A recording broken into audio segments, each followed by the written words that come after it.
You know what's strange? When you stop texting her and she stops texting you, it feels like nothing is happening. Like silence means it's over. But here's the truth. The game doesn't end when communication stops. It flips. Because silence isn't the absence of emotion. It's the stage where emotion finally reveals itself. When two people go quiet, one starts to reflect, the other starts to panic. And the one who stays calm in that quiet, that's the one who holds a power. So stay with me. By the end of this video, you'll understand why silence speaks louder than any message you could ever send. You see, modern relationships are built on noise. Constant pings, stories, updates, validation loops. We're all addicted to being seen. But silence ruins that illusion. It creates a void where attention once lived, and that void forces truth to surface. When you both stop contacting each other, that silence becomes a mirror. And what's reflected in that mirror isn't about them, it's about you.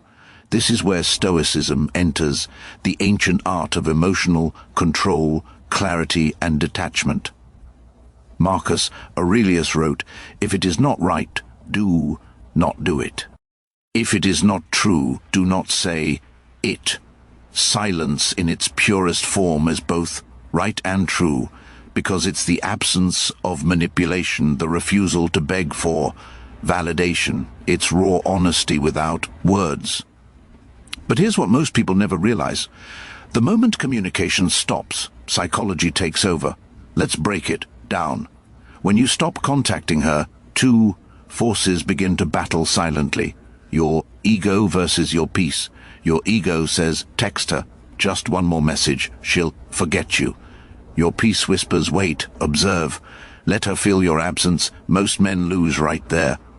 And that psychological tug-of-war, because silence exposes your attachment. You start overthinking. Did I do something wrong? Is she talking to someone else? Maybe she's testing me. But here's the brutal truth. She's not testing you. Life is. She's in her own silence too. And inside her mind, another game begins.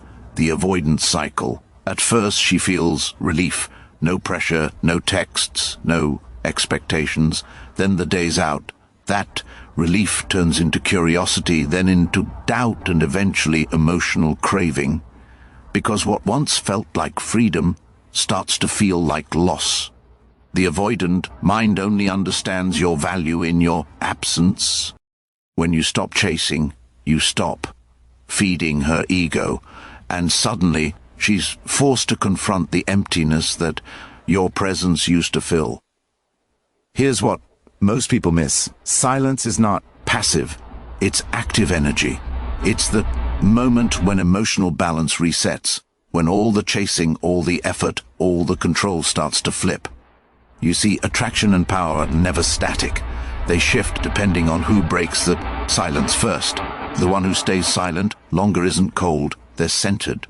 They've stopped negotiating their worth. They've stopped chasing the illusion of connection and started creating presence within themselves. When you stop reaching out, something profound happens. Your silence turns into a mirror that magnifies the other person's behavior. If she were genuine, she would start to notice your absence and reach out. If she were manipulative, she would seek attention elsewhere. Either way, silence exposes truth faster than words ever could. And that's the Stoic advantage. The ability to stand still while the world spins.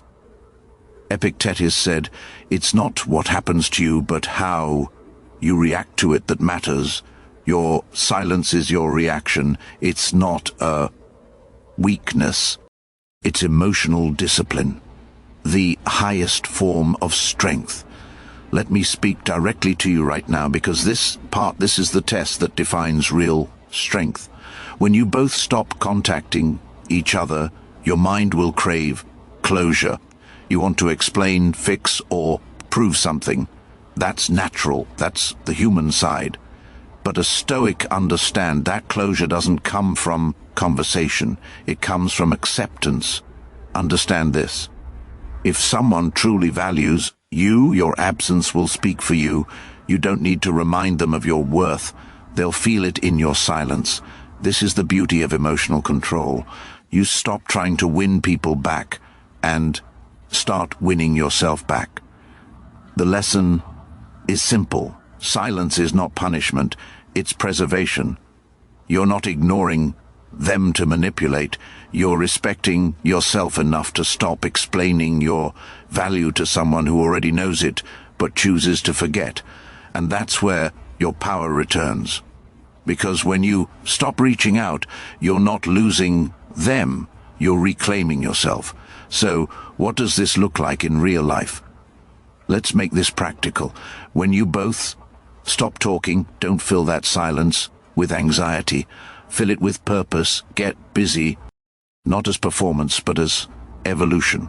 Go to the gym, read, build your body, sharpen your mind, master your craft. Not to get their attention, but to remind yourself of who you are without them.